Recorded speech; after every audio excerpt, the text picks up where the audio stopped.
check our assumptions.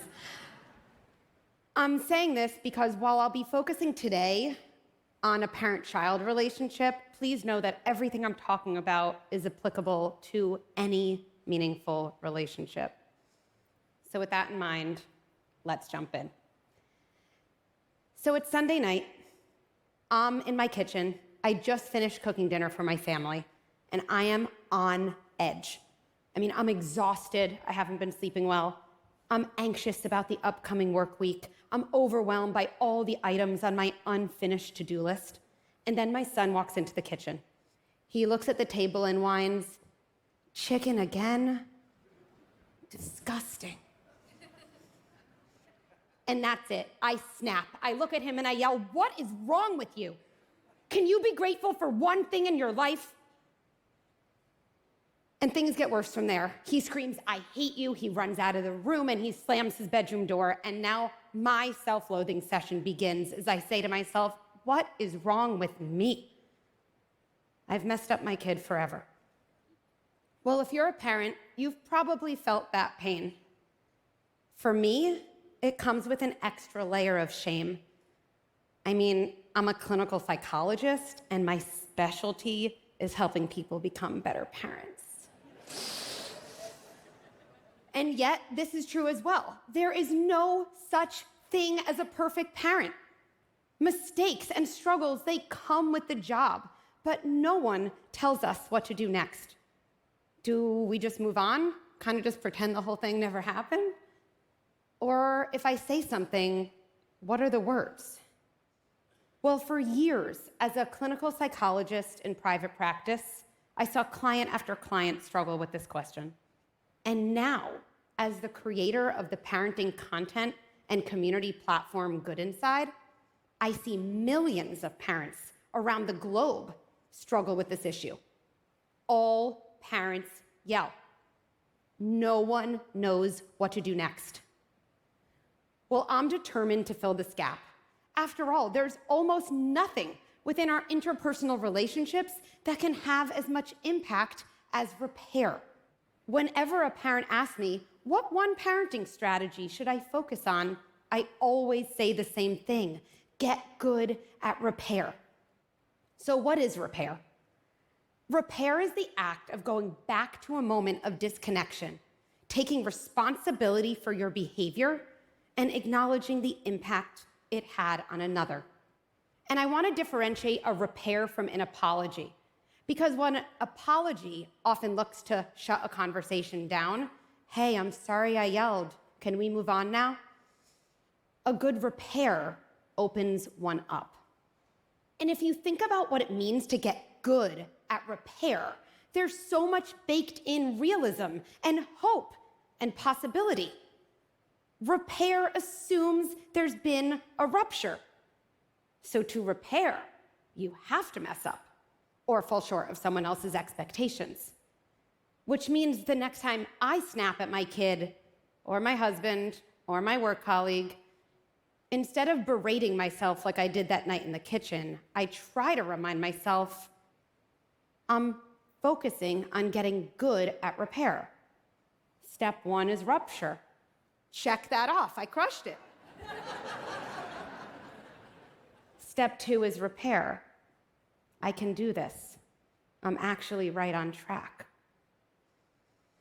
So let's get back to my example. I'm in the kitchen, my son is in his room. Well, what will happen if I don't repair? That's really important to understand and helps us make a decision about what to do next. Well, here are the facts. My son is alone, overwhelmed, and in a state of distress because, let's face it, his mom just became scary mom.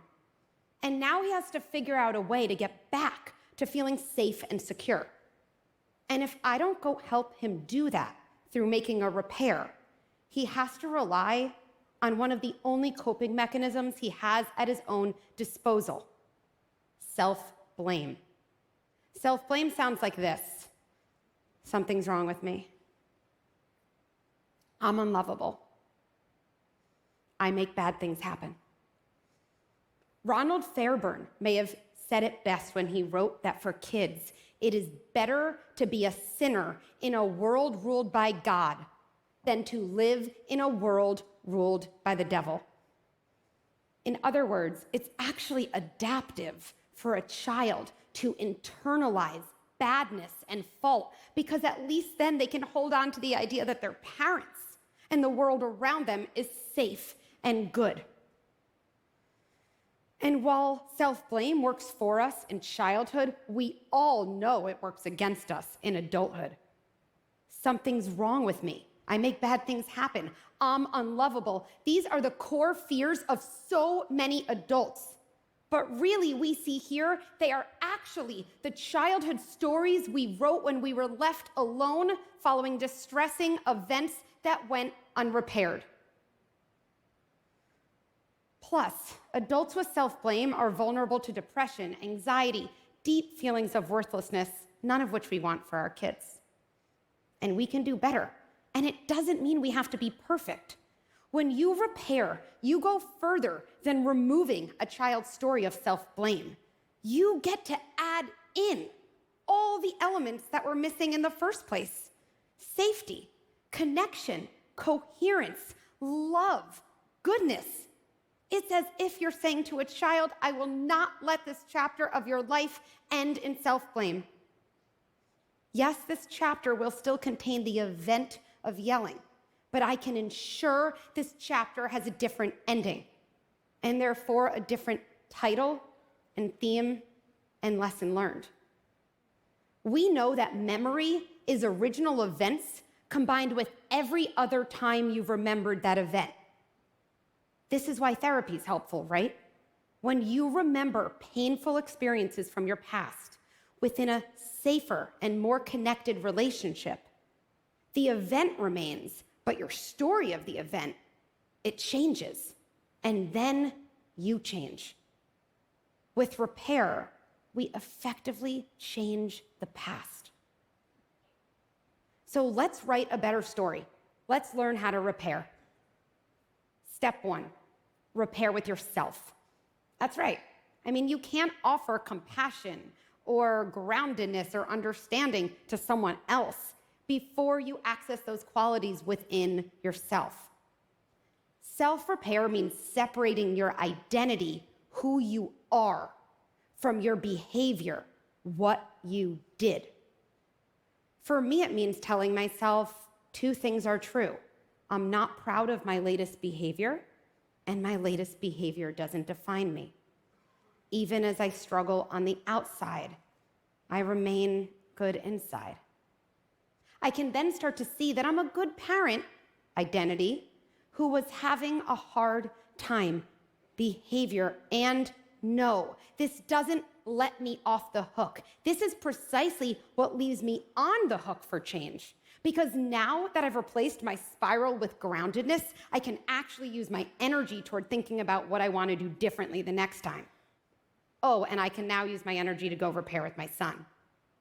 Step 2, repair with your child. There's no exact formula. I often think about 3 elements. Name what happened, take responsibility, state what you would do differently the next time. It could come together like this. Hey, I keep thinking about what happened the other night in the kitchen. I'm sorry I yelled. I'm sure that felt scary, and it wasn't your fault. I'm working on staying calm, even when I'm frustrated. A 15-second intervention can have a lifelong impact. I've replaced my child's story of self-blame with a story of self-trust and safety and connection. I mean, what a massive upgrade. And to give a little more clarity around how to repair, I want to share a few examples of what I call not repair, which are things that come more naturally to most of us, definitely me included. Hey, I'm sorry I yelled at you in the kitchen, but if you wouldn't have complained about dinner, it wouldn't have happened. Been there, okay? Or, you really need to be grateful for things in your life, like a home-cooked meal. Then you won't get yelled at. Not only do these interventions fail at the goal of reconnection, they also insinuate that your child caused your reaction, which simply isn't true and isn't a model of emotion regulation we want to pass on to the next generation. So let's say we've all resisted the "it was your fault anyway," not repairs, and have instead prioritized a repair that allows us to reconnect. What might the impact be? What might that look like in adulthood? My adult child won't spiral in self-blame when they make a mistake and won't take on blame for someone else's mistake. My adult child will know how to take responsibility for their behavior because you've modeled how to take responsibility for yours. Repairing with a child today sets the stage for these critical adult relationship patterns. Plus, it gets better. Now that I've reconnected with my son, I can do something really impactful. I can teach him a skill he didn't have in the first place, which is how kids actually change their behavior. So maybe the next day I say, you're not always gonna like what I make for dinner. Instead of saying, "that's disgusting," I wonder if you could say, "not my favorite." Now I'm teaching him how to regulate his understandable disappointment and communicate effectively and respectfully with another person. That never would have happened if instead I had been blaming him for my reaction. So here's the point where you might have a lingering concern. Maybe you're thinking, I have a feeling my kid's older than your kid. I think it's too late. Or, I've done a lot worse than you did in the kitchen. Maybe it's too late. Well, I mean this. If you have only one takeaway from this talk, please let this be it. It is not too late. It is never too late. How do I know? Well, imagine right after this, you get a call from one of your parents. And if neither of your parents are alive, imagine finding and opening a letter you hadn't seen till that moment. Okay, walk through this with me. Here's the call. Hey, I know this sounds out of the blue, but I've been thinking a lot about your childhood. And I think there were a lot of moments that felt really bad to you. And you were right to feel that way. Those moments weren't your fault.